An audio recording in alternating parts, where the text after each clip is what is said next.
நலாஸ் நாட்டு சர்க்கரை நலமுடன் வாழ நலாஸ் இந்தியாவிலேயே நாட்டு சர்க்கரைக்கு ISI முத்திரை மற்றும் அக்மார்க் அங்கீகாரம் பெற்ற ஒரே நிறுவனம். தொடர்புக்கு 9047045000.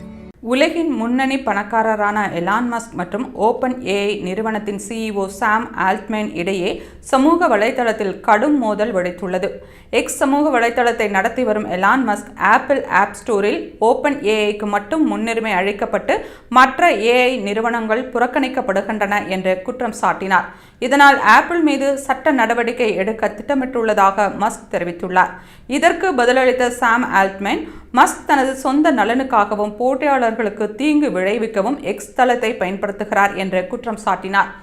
மேலும் ஆப்பிள் ஆப் ஸ்டோரில் எக்ஸ் உலகின் நம்பர் 1 செயலியாகவும் மஸ்க் நிறுவிய செயற்கை நுண்ணறிவு கருவி குரோக் அனைத்து செயலிகளிலும் 5வது இடத்திலும் இருக்கும் நிலையில் இப்படிப்பட்ட குற்றச்சாட்டுகள் அரசியல் நோக்கத்துடன் செய்யப்பட்டவையாகும் என விமர்சித்துள்ளார். செயற்கை நுண்ணறிவு துறையில் முன்னணி நிறுவனங்களாக விளங்கும் ஓப்பன் ஏஐ மற்றும் மஸ்கின் நிறுவனங்கள் இடையே நீண்ட நாள் போட்டி நிலவி வருகிறது. தற்போது ஆப்பிள் தொடர்பான முன்னுரிமை விவகாரம் இந்த போட்டியை மேலும் தீவிரப்படுத்தியுள்ளது.